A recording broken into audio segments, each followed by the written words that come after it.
Om Vasudeva Sutam Devam Kamshachanuramardhanam Devaki Paramanandam Krishnam Bande Jagadgurum.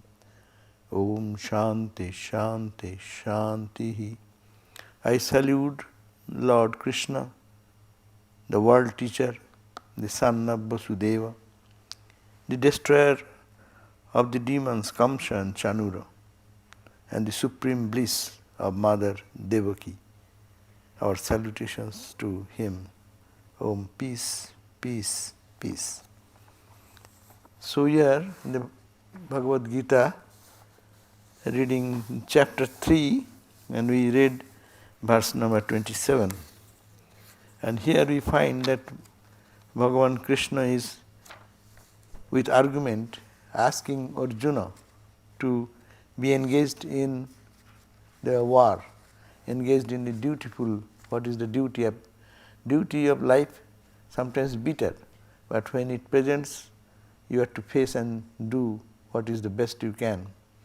So, only we have to do without attachment. That is the secret of. And then that's why we read the other verses which says, you do your work, constantly perform your obligatory duties, and only asakto, not being attached, not being clinging into the fruits of the work and its results. Don't get stuck there. And if one can do without attachment the work, then that will lead to freedom, undoubtedly. That was conviction. And also he gave the example in the past, verse number 20. In the past we have seen that even the kings like Janaka and others who are engaged in heavy duties and responsibilities, Janaka Adaya, they have succeeded in performing action and got liberated. And if you see that, you can also do. And for the good of the world, one should perform work. And from that perspective also, you should get engaged into the war. And also, in a society, you are a great man, Arjuna, verse number 21. You are a great person. When the great person does something, the other general people follow their footsteps. Therefore, for looking at that aspect, that you should set an example how in the point of difficulties you can face the challenge and not retard. And he's looking at, he said that verse number 22 on page 243. He says, look at me. Name parthasti kartavyam. I have no duty. I am the Lord of the universe. I have created the entire universe by my will. I have no responsibility, I have no duty, I have no one to dictate me. What am I to do? Still, in these three worlds, there is no one to tell me anything. But I have nothing to attain. People do work to achieve something, to accomplish something. But there is nothing to be attained by me. So don't have anything. Still, look at me, how I am engaged day and night in action. And then, if no one does the action, then the society will break down. Only the secret is this on 25th verse, page 246. Shakta karmani avidvangso. An unenlightened person does karma, work, shakta, being attached, being stuck into the results. They pay more attention what result will come. As they do, avidyangshu, unintelligent people, only the kurjat vidvam, only intelligent people, a real seeker of God, they will perform the work only with only one click, attachment and non-attachment. Everyone is performing work. And performing the work, we are getting so much holding on to the world and worldliness. But with detached practice, that will give us liberation. Again in the verse number 26, he says, the wise men should behave in such a way, live in the world in such a way, it should not unsettle the mind of the people, general people, by doing persistently and precisely what a wise person should induce others into action. Otherwise, tamasa will come. And last verse we read 27 on page 248, that prakite kriyamanani gunai karmani sarvaso. The whole activity is going on not in Atman. Atman does not do anything, Brahman does not do anything, it is unchanging, absolute. But all activities are going on in the Prakriti. What are the Prakriti? Sattva, Rajas and Tamas. And these three gunas are having interaction, and with that interaction, good, bad karma starting from killing a person, destroying the peace of others, to the action which leads to freedom and love others. All are done by the gunai, the three gunas, sattva, rajas and tamas. And that is a prakriti, the nature. Nature does everything. It is Sankhya philosophy, we can bring it. Sankhya philosophy says that all the activities are done by the prakriti, and prakriti becomes functional when purusha comes in contact. That means the consciousness is there like a boiling food items, and below is the heat or the flame, the burner. So because of that light, because of that heat, everything is active. So all the activity is going on, not in the Atman, but it is in the only going into the all the gunas, three gunas. Now, ahankara vimudatma, only people who are bewildered by their ego thinks that I am the doer. That is the again and again Karma Yoga talks about one point, I am the doer, I am not the doer. The senses are working, the organs are working because of the Prakriti, and three gunas are their role. Therefore, all activity goes on, sattvika karma, rajasika karma, tamasika karma. These are all, but all activities are done by the gunas. Now 28th verse we start here today. 28 says, Tattavittu mahabahu, Tattavittu mahabahu, guna karma vibhagayo, guna karma vibhagayo, guna guneshu vartanta, guna guneshu vartanta, iti matva na sajjate, iti matva na sajjate. Tattvavid. Tattvavid means the knowers of truth, men of wisdom, knowers of truth. But they, O Mahabahu means O Arjuna, guna karma vibhagaso. They can know the divisions of the qualities of the functions, and guna the qualities in the shape of senses. So the one intuitive into the nature of guna and karma knows that. Those who have studied very well, the guna is the qualities of functions, and karma is the action. These are guna, karma, vibhaga, but they could distinguish these two things. They know that guna, guneshu vartanta. All the qualities of sattva, rajas and tamas are interacting with qualities of sattva, rajas and. So we interact each other. Our gunas, sattvika quality, rajasika quality, tamasika quality, these qualities are interacting with another quality. But in Atman there is no change. So guna, guneshu vartanta. Iti matva, thinking thus, na sajjate, they don't get attached to whatever the effect of the gunas and its actions. So that therefore we see it here, there is a kinship between the senses and their respective objects. They are both constituted of the same element and the same gunas.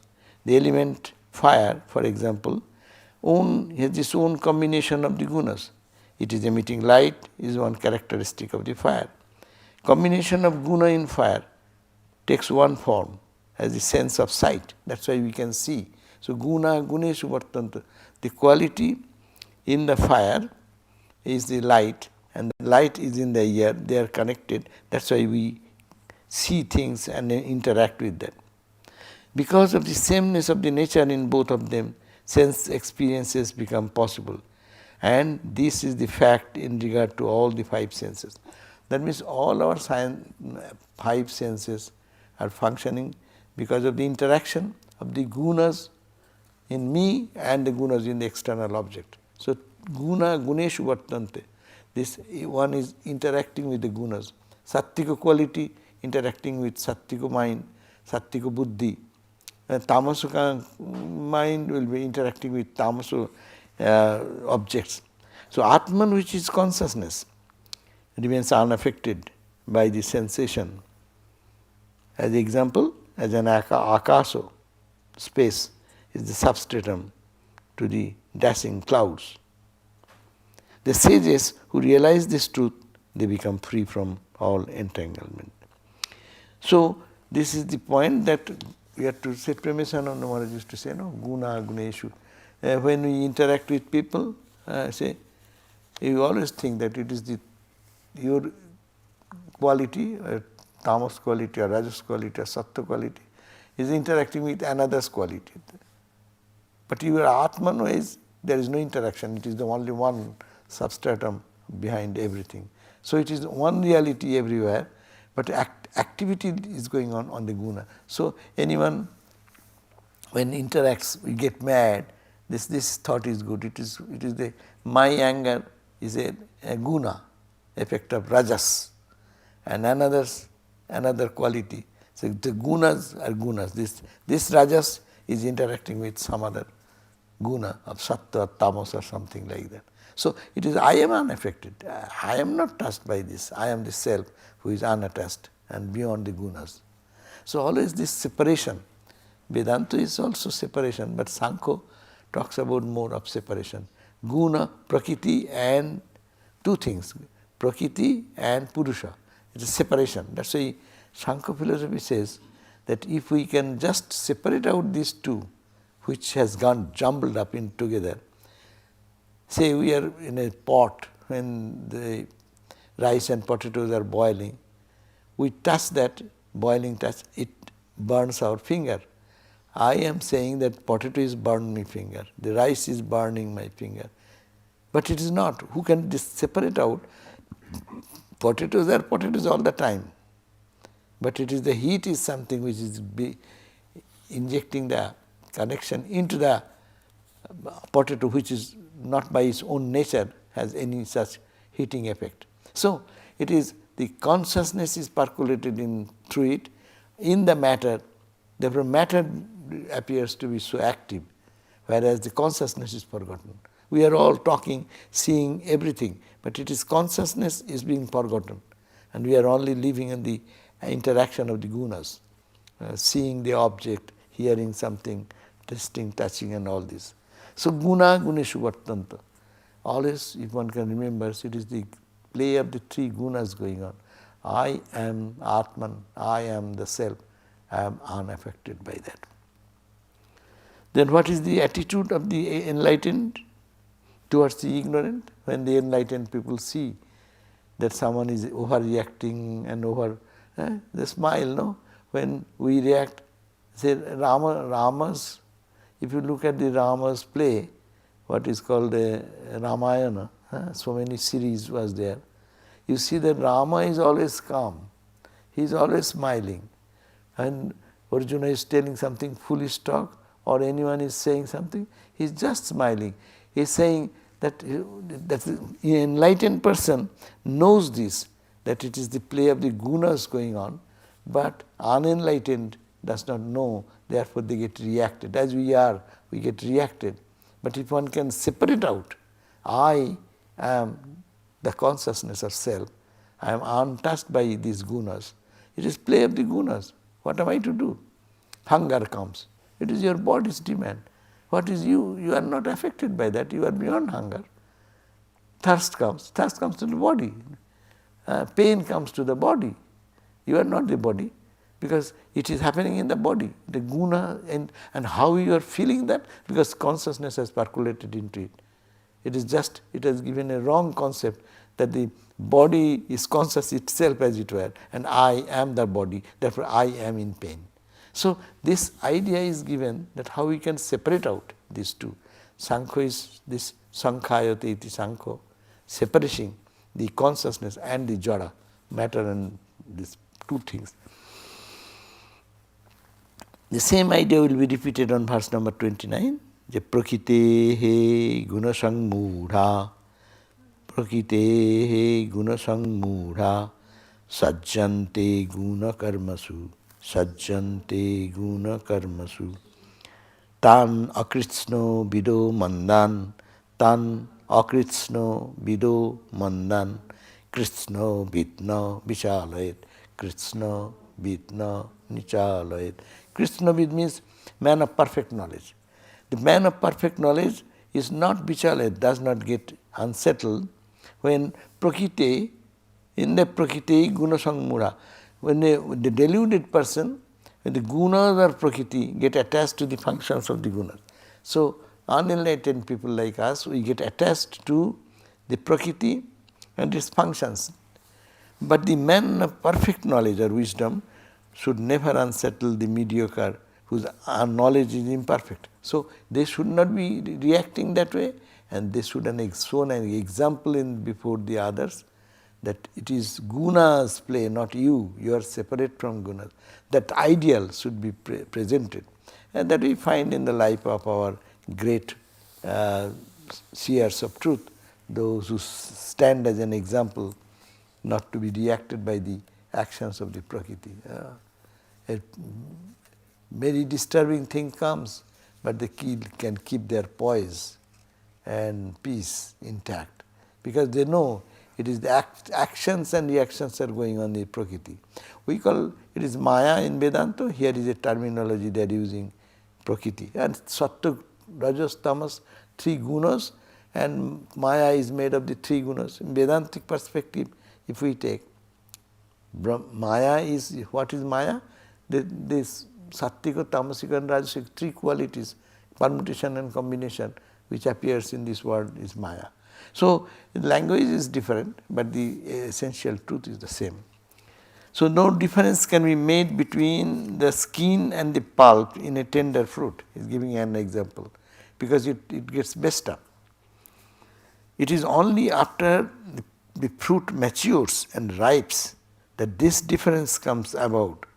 Even so, the mediocre person no distinction between, even so the mediocre make no distinction between the action fabricated prakriti and the actionless Atman. Atman is always actionless, and we are involved into action. So we cannot make a separation of this. Actionless self versus maybe the activities going on through the three gunas. Therefore, they are entangled in karma. Ordinary people, we entangle into karma, and enlightened people serve God. That is the difference. We entangle in karma, we feel that we are imperfect, we need to fulfill ourselves, we have to satisfy ourselves with something. So this karma will lead me to achieve that result, material world, whatever we expect. Therefore we get involved into action. But Atman, who is established in Atman, he says, I don't need anything. I am full to myself. I don't have to do any work. But my hand, feet, mouth works. It is under the play of the gunas. So I am separate from them. This separation. They are therefore entangled in karma. Attempt at discrimination between Atman and Prakriti will only lead to confusion upon understanding. There is no harm in performing their duties with attachment. Even now he is getting to the point, even we start our work with attachment, we should do that rather than become lazy. Lazy versus a person doing with attachment, better. And then attachment with attachment versus one who does that I don't do anything, body mind does the work. That's the next. So 3 stages. Why? Because even doing the work as people do, we do with attachment, we get the blow. After doing work with attachment, we get so much obstacle, and then I don't reach my desired end. I cry and weep and feel so bad, and then I give up the attached work. Work with attachment, do you gain the knowledge that it is not good? Then gradually mind becomes purified, and then it comes to the selfless work. And then selfless work also you have to get out. You go beyond work to the Atman. So 3 stages. So this verse is emphasizing they should therefore there is no harm in their performing their duties with attachment, because there is no way out. They are in that level. They have to whatever they do with motive, with some specific desire to get something. But I am doing, I have nothing to gain, I am doing. That's a state of freedom. So how to reach that freedom, state of freedom? That is a long practice needs. Therefore, better to work with desire rather than sitting idle or lazy. And then one step ahead, okay, one can detach and then start working. It is body mind is working, I am not working, to detach, and then go beyond that state. I am the Atman, I have no work. So Gyanis, they don't think that they are doing any work. Their body mind does the work.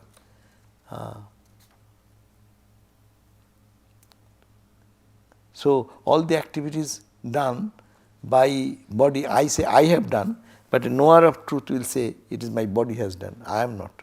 So they convert that to the 3 gunas again. Therefore, what you have to do, very simple formula is given here. There is very to practice in our day-to-day life.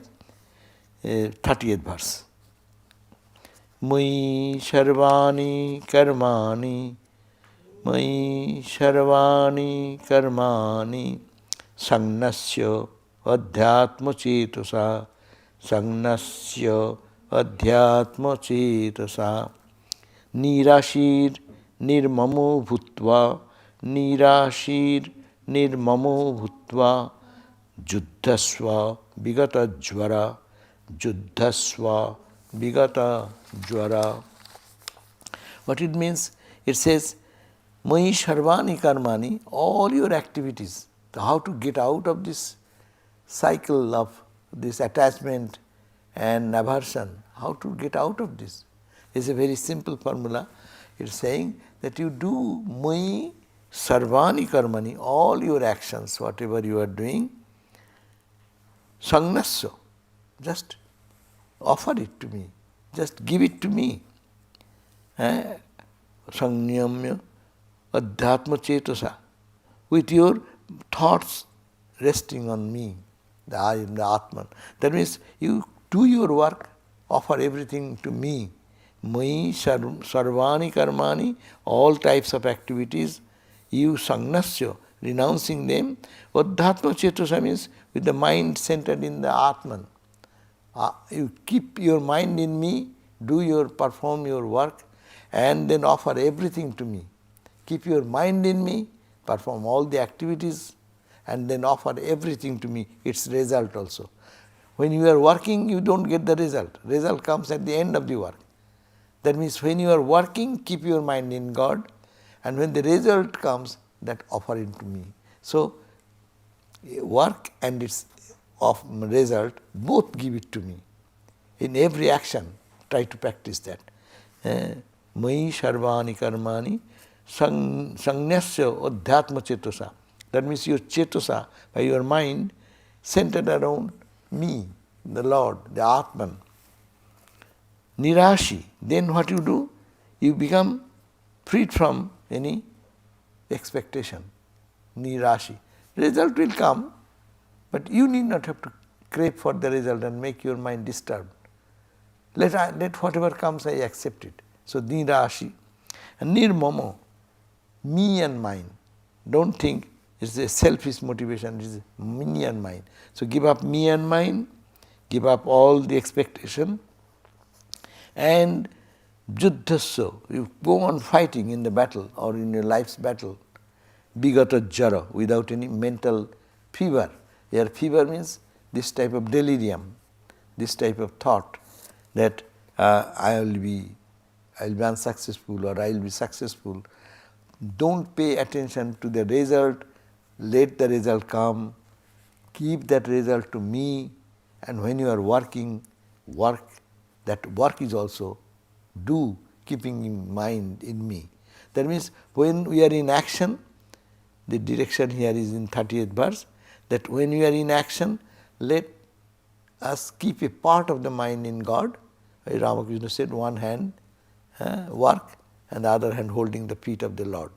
So this, while we are working, and at the end of the work, whatever good or bad, meritorious or non-meritorious things come, just give it to God. Oh Lord, it is your glory. Good is good, bad is bad. I do not know. I have done it for you, and I surrender unto you. So that's why this is the simple advice, that you do all your work and performing work, while working, focusing on me, and at the end of the work, when the result comes, offer it to me. That means nothing remains in the little I, which I am now entitled with. So surrendering all actions to me, with your thoughts resting on the self, freed from hope and selfishness, and cured of mental fever, engage in the battle. Therefore, get engaged into the battle. Ramakrishna said, Ishvara, the Lord of the universe, smiles on two derisory occasions. When the son is sinking in his deathbed, the doctor assures the desponding mother, don't be afraid, I am here to save your son. This is the first occasion on which God is moved with smile. And two brothers survey and share a land, saying, this portion is yours and that portion is mine. This is the second occasion on which the Lord smiles. He is taking that, the Lord is doing everything. There is no I, but people ignorantly say, I will do this and I can cure it, but not the God who is inside. He does everything. That sense of ownership is given to God. The action, while in action, by His power we work, and at the end of the action, the result is offered to Him. So in that way one can really, if we really think that every day is action, even we practice a little bit, a great relaxation comes. The tension goes away. The most of us suffer of tension. What will happen? What will happen? What will happen?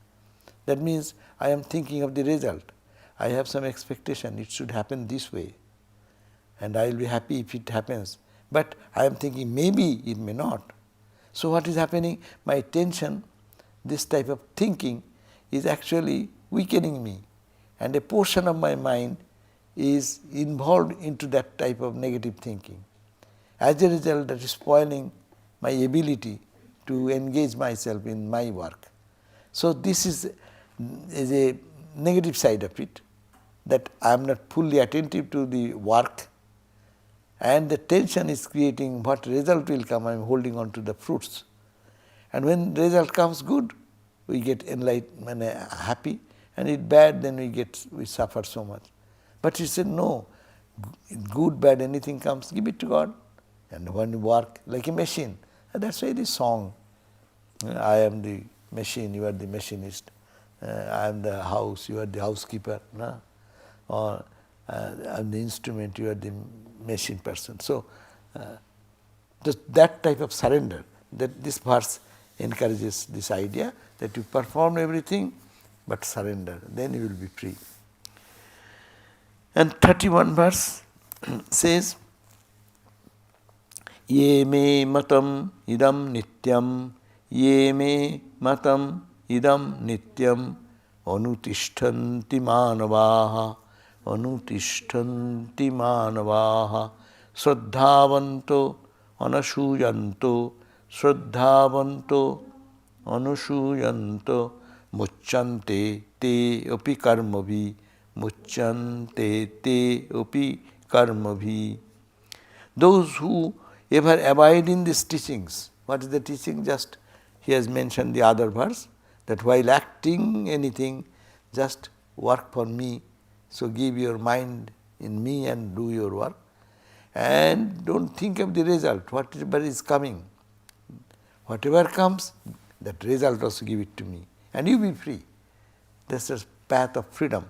So those who ever abide in this teaching, what I have just said, and full of Shraddha, has self-reliance and reliance in the God and the scriptures. Shraddha is a word, trust and faith. Trust and faith in three things: in God, in the scripture, and in oneself.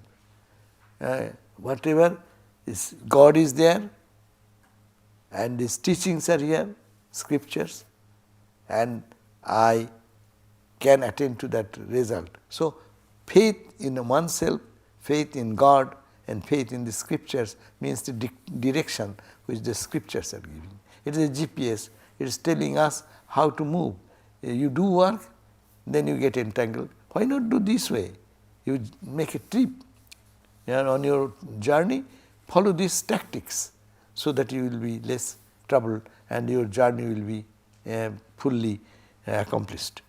So, full of Shraddha and free from cavilling, they too are released from actions. So, even they just follow this surrender path of surrender, they will also attain to the release from all actions and its bad effects. So, the note says, the wayfarer is unable to find out by himself the intricate path to his destination, but he places faith on those who go that way and follows their instructions. By this means, he is sure to achieve the end. A pilgrimage in the path of spirituality, as we are, is of mediocre understanding in that field, because we don't know. Actually, we are travelers. We are pilgrimage. We are making a pilgrimage. We are in the path to lead to the place of destination. So we should have to trust on someone. Some direction we have to follow. And that's why it says it is no disadvantage if he with Shraddha entrust himself to the adepts in yoga. We follow those people who have advanced in the spiritual path. We should have to trust on them. That's why we follow what Ramakrishna said, what Vivekananda said, what Holy Mother said, what the Bhagavad Gita said, what the Bible says, because it is the person who have lived that life, experienced that, and giving a right direction to follow.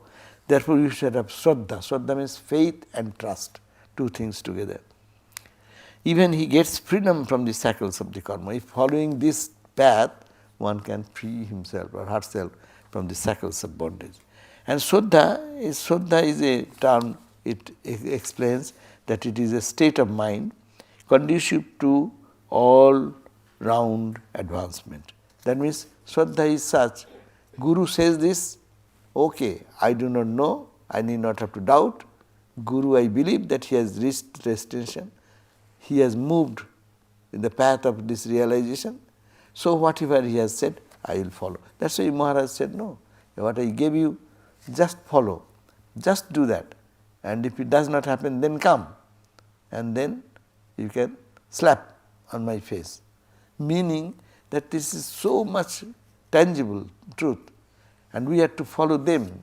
We should not doubt there. That means the instruction what Bhagavad Gita is saying, okay, surrender to me, give this way, and you be free from all. And I say that you will achieve the goal. Trust in me and do it and see what happens. That's why Shraddha is very important. Ardently applying oneself to an undertaking, to be meek and accommodative with the others, placing faith in fellow beings, these are all characteristics of Shraddha. He is talking about a realistic life. When you are engaged in action, what we do? Ardently applying oneself to undertaking. So one should full-fledged attention should give for accomplishing the work. That's first part. Second part, to meek, to be humble and accommodative with others. When you are working, it's a teamwork, so you have to accommodate with others. And there also, and placing the faith in the fellow beings. You should have trust. Now any big work sometimes goes, many people join into the team. So it is a team effort. So you will have to have some trust on the team. So he is saying all these things, these are all the characteristics of Shraddha.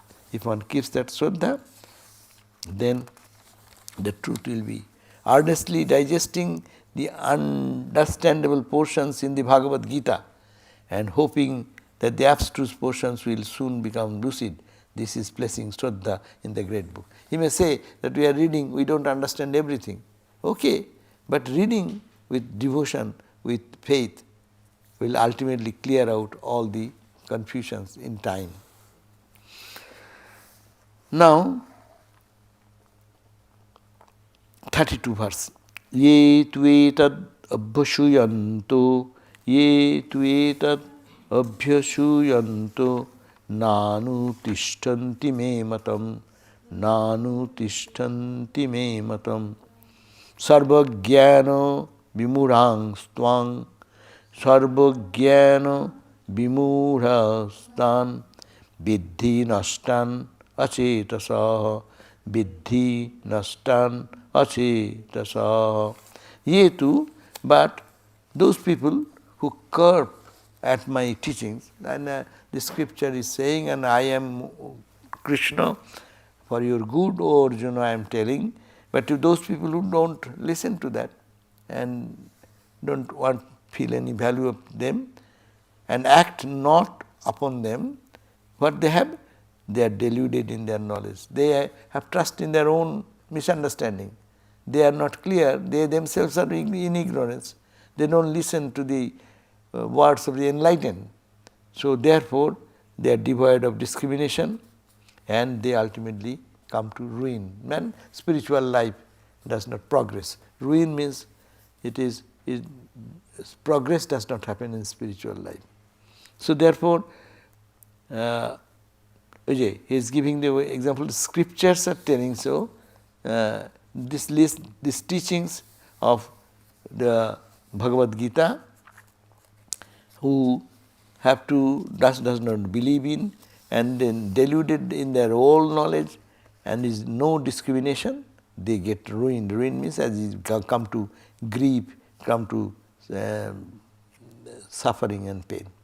So fire hurts the one who mishandles it, and it cooks the food for another who utilizes it properly. Therefore, losers are they who do not know of this law of nature. So moral and spiritual laws are not different from the laws of nature. Those who avail themselves of these laws progress and prosper, while those others who defy and break them come to grief and debasement. So follow this scriptural injunction, try to see how it works, and if you don't follow, naturally our growth gets stunted, never progress. 33. Sadrishang cheshtate swasya, sadrishang cheshtate swasya, prakiter jnanavanapi, prakiter jnanavanapi, prakiting yanti bhutani, prakiting yanti bhutani, nigraha king karishasi, nigraha king karishasi. So what does it mean? Even a wise man behaves in conformity with his own nature. Beings follow their own nature. What shall restraint will avail? So this is very important point. We think that we can change anyone by saying something. Its nature will force that person to do. Even intelligent people won't listen to others and they cannot follow the instruction. Why? Because we are born with some instinct. Our characters are built up with our bad nature, and nature has been done by karma. Karma has created an impact in our life. So even very intelligent people, see how many intelligent people in the world are there who are very highly accomplished. But spiritual, in the issues of spiritual truth, they are very like babies, they don't know. They have very little idea about spiritual life. So therefore, this is the wise man behaves, even they behave in the conformity with his own nature. Own nature means Sattvika nature, Rajasa nature, Tamasa nature, or his all past actions. It is called the Prarabdha nature. Prarabdha karma pushes them. So even you tell them, it is not easy for them to accept it and to follow is the next question. So it is said that even a wise person behaves in conformity with his own nature, and they beings mean or people follow their own nature. Everyone follows their own nature. Unless one want to restrain, that's why external restraint does not make any change. Just simple example, when the parents want to tell their children, don't do this and don't do that and don't do that, no? When it is restrained, it is not a very pleasing thing for them to accept it, no? Unless they understand it is good for them. So similarly, intelligent people, learned people, even they listen to this message, it may not make any dent in their mind unless they want to accept it and they are ready to catch these values of spiritual truth. So there the explanation is little given, that some plants grow tall and slender, while others shrub and stout. Some fruits taste sweet, while others are bitter. These are the nature. The varying nature in the vegetation cannot be changed, but they can be augmented and enriched. So this is the point. We cannot change anyone. Their prakriti, their nature forces them to go in that direction. You cannot digress them. I'll say, even those who came to Sri Ramakrishna, no? Say these people, Holy Mother, look at that, Holy Mother understood this. She will not advise anyone to change their activity. Say, the Muslim dacoit, he is going and every time doing all these things. Mother shows tremendous love and affection, but never says, hey, don't go for stealing. Because he knows this sanskara, this prarabdha, this prakriti will force him and he will not change. So this is also the action of the prarabdha. Our past life's action has a definite direction and it forces us to go. Even we know it is not good. People have told me, don't follow this path, go in this, come in this way, but one cannot follow that.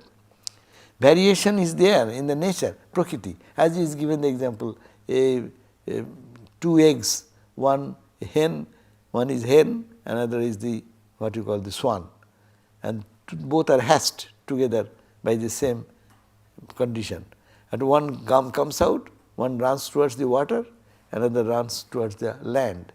So how will you change them? Because they are ingrained into the sanskara. So we are also in the same family. We are 5 brothers and sisters maybe. Each one has a different tendency. So this is their own inherent tendencies are guiding them. Therefore, variation in the nature is so much more pronounced in the human than in other species. Dispositions are divergent even among the enlightened people. You find the enlightened people of different nature. One is introvert, one is an introvert, another is an extrovert. Jnani's behavior, you read the Jivan Mukti books, you cannot define, oh, he is a man of wisdom, so his behavior will be this type. A bhakta will behave one way, Jnani will behave another way. Some Jnani will be behaving anyway like a ghoul. Ramakrishna said, they behave so different. Like a child, someone is like a child, someone like a ghoul, someone like a wise person, someone like a fool. Say one person is eating with a dog, street dog, giving one bite to himself and another bite to their dog. It's a Brahmajnani. In the Chandogya Upanishad you find that there was one great realized soul and his glory is even the birds are singing his glory. So the king was listening in the palace, lying down under the sky, in the roof, and the bird was singing the glory. Oh, there is a great soul who is realized soul. And what is the glory of this king? That is, his glory is much greater. And he listened to that, and he then sent his ministers to find out where he is a glorious person. And where does he live? He lives under a bullock cart. And he is full of, his body is all, what you call, scabs, itching, and some juices are coming out, lying under the, and he is a Brahmagani par excellence. And then minister went to inquire about that and said, our king wants you to come to our palace. And then he behaved in such a way, it is a ridiculous statement. He said, you call your king to come to me. I don't care for going to your king palace. Then the king came with humility. Please come, sir. Well, no, why shall I go? I am quite happy here. And then anyhow he is pleading and pleading and pleading. All these things, if we see the description, is a man, most ordinary, there is a bullock cart, and under the bullock cart that is his shelter place, and his body is dirty and nasty, and he is a Brahmagani. So you cannot say what is the nature of the Brahmaganis. In our order also you can find, one you can find Santananda, and you can find Madhavananda, you can find Suji Maharaj, you can find Sankarananda Maharaj. So all types of people, Lokesharananda Maharaj, see, look at that, Prabhupada Maharaj, Nikhilananda Maharaj, say these are different, everyone has different expressions. But you cannot categorically say this is this, because of their own sanskaras, and when they, after realization, body goes in that mood of prarabdha. A saint is given to devotion, and another says to discrimination. The yogi disciplines the mind, while a man of action lovingly serves the mankind. So all types of different attitudes and their expressions. Attaining perfection is that thread of unity in the midst of mental variation. So underground principle, they are all realized, but expression are so different. No violence should be done to the vagaries even in the saints. Each must be allowed and encouraged to evolve in line with his temperament. So each one will manifest in his own way, but the underground principle is that detachment, unattached reality. The earthly among men are bound fast to things of mundane. Obstructing their worldly ways avails nothing. Inducing them to evolve in tune with their nature aids their growth. That means we cannot force anyone to break their tendencies. Therefore, everyone will progress according to their tendency. See that Ramakrishna and Girish. Girish's first question, Girish said, am I to give up drinking? What Ramakrishna said? He is a master teacher. He said, no, you need not have to give up your drinking. Then he said, oh my God, there is a spiritual teacher who gives them, I need not have to give up drinking. And okay, then let me see. But you drink, but only before you drink, think of mother. See, he has added that. Not stopping the drinking, but that thought of mother again and again, again and again, again and again. Whenever he is sincere, so whenever he used to take a cup, he used to think, oh, Ramakrishna said to think of mother. Okay, think of mother. So it stops, and this tendency changed and he became the saint, no? So the question, not breaking the way that person's life is and give some new direction, breaking their channel. A bhakta should have to be a jnani. Jnani must to be a bhakta. No, each can develop in their own tendency, but how to go below the level of oneness. Diverse behaviors of the jnanis may be there, of every person may be there, but we have to touch the ground which is the source of our being. Inducing them to evolve in tune with their nature, bhakti nature. If he practices bhakti, that will be much better. Jnani path, if he gets some substantial food in the Gyano discussion, or with friendship, he makes friendship with another Gyani, they will be progressing much better.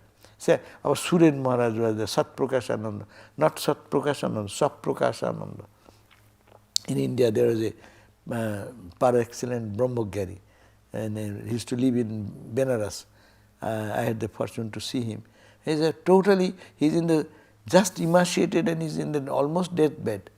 And he says, no one talks. So I went to visit him, and he said that, no, you come, but Swami will not talk to, she does not like to talk to anybody. But anyhow, I went there and I asked him, Maharaj, please tell me something about monastic life and renunciation and the monastic vows, because I got the vows and then went to see him in Benares. And he became so enthusiastic. About 40 minutes he talked about monastic life, monasticism, these monastic mantras meaning, and what is the principle of monastic. Everyone, others around were very surprised that Swami does not talk to anybody, because you have poked the question the way he is thinking day and night. If you talk to him, give me bhakti, it will not work there. Or you say some other practice and please tell me something about karma yoga. Maybe he is not his point. His whole life he has a staunch follower. Hari Maharaj, he has got great association with Hari Maharaj also. Anyhow, so to inducing them to evolve in tune with their nature aids the growth. Slowly, sublimation of their nature is the greatest service that can be rendered to them. So here also he is talking that we have to, Arjuna, because of his tendency of warrior, he is to be encouraged to go in the path of the battle of life and then overcome. Okay, so we end here today. Om Shanti, Shanti, Shantihi, Harihi Om Tat Sat, Sri Ramakrishna Arpanamastu. So we read chapter 3, verse number 33 on page 257.